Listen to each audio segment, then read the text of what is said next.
All right, let's dive into one of the most bizarre and, frankly, unbelievable success stories in all of American history. We're talking about a man who basically defied all logic, made an absolute fortune from ideas that should have completely failed, and somehow became a legend. This is the very strange tale of Timothy Dexter. And really, that's the big question that hangs over his entire life, isn't it? Was he some kind of misunderstood business visionary, just operating on a level that nobody else could get? Or was he just the luckiest fool who ever lived? By the end of this, you can decide for yourself. This quote just nails the perfect tone for this story. There's this mix of total disbelief and, let's be honest, a little bit of envy. Because as you are about to see, Dexter's particular brand of crazy was wildly profitable. So where did this all begin? Well, not with a silver spoon, that is for sure. Timothy Dexter was born way back in 1747 and had almost zero formal education. In fact, he left school when he was only 8 years old to go work on a farm. For all intents and purposes, the man was illiterate. Dexter's first big break had absolutely nothing to do with a brilliant business idea. Nope, it was just a stroke of pure, dumb luck. He managed to marry a wealthy widow, and that instantly gave him the cash he needed to get in the game.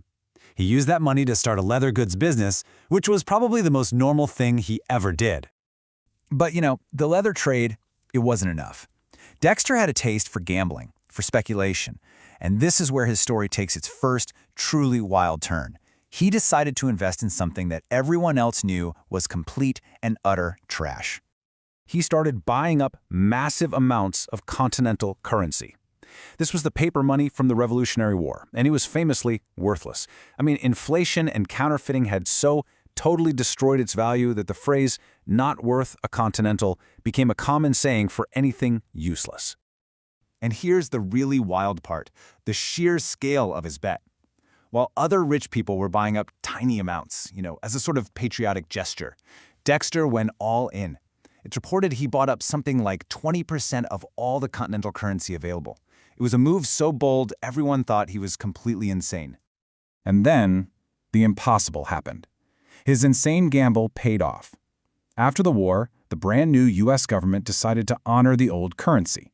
They let people exchange it for new, stable government bonds at about 1 cent on the dollar. Now, for anyone else, that's a huge loss. But for Dexter, who'd bought it for pennies on the penny, it was an absolute windfall. It turned his worthless paper into a massive fortune. So boom, now he's rich. He's flush with cash from this ridiculous currency bet, and he decides to get into the international shipping business. And if you thought the money thing was strange, his next ventures were even more bizarre. Okay, so his first big shipping idea, he bought up 40,000 bed warmers. Those long-handled metal pans you'd fill with hot coals to warm up a bed in a freezing New England winter? A perfectly reasonable product for the right place. But the destination for this cargo was anything but reasonable. He sent them to the tropical West Indies, a place where the absolute last thing anyone on Earth would need is something to make their bed even hotter. It's a business plan that makes 0 sense. So what happened? Total failure, right? Wrong.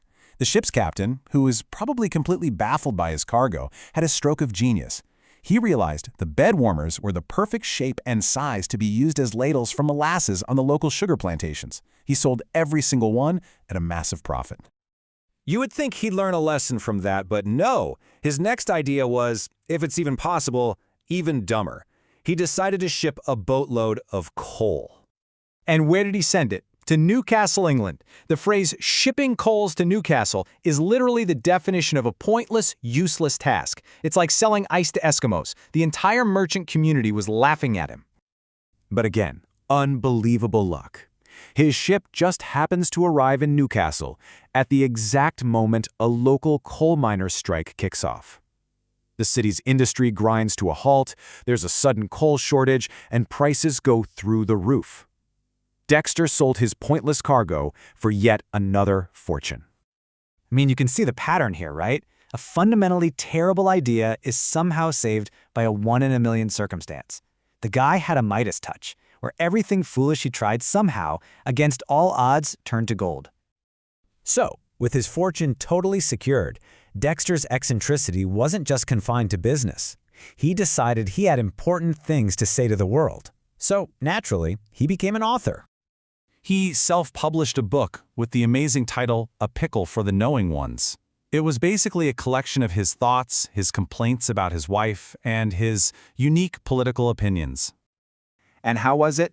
Well, one critic at the time described it perfectly as a load of meaningless twaddle.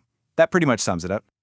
The book was a complete mess. Remember, Dexter was nearly illiterate, so it was filled with bizarre spelling and absolutely no punctuation.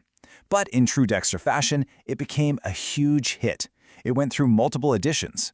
And my favorite part, when readers complained about the lack of punctuation, he added a full page of periods and commas to the second edition and told everyone to just add them to suit themselves. So, after all this improbable success, what kind of life did he lead? How did he spend all that money, and what did people actually think of him? Well, he started calling himself Lord Timothy Dexter, even though he had no claim to any kind of nobility. He built this huge, gaudy mansion and decorated the grounds with over 40 life-sized statues of famous men like George Washington, Napoleon, and of course, himself. He was the definition of new money, and the old, established elite could not stand him. And that brings us right back to our central question. Timothy Dexter broke every rule. He ignored all advice. He pursued ideas that were, by any logical measure, absolutely destined to fail, and yet he succeeded beyond anyone's wildest dreams. His story is this hilarious, baffling reminder that sometimes the greatest successes come from just challenging what everyone else thinks is common sense. So it really leaves you wondering, is conventional wisdom maybe just a little bit overrated?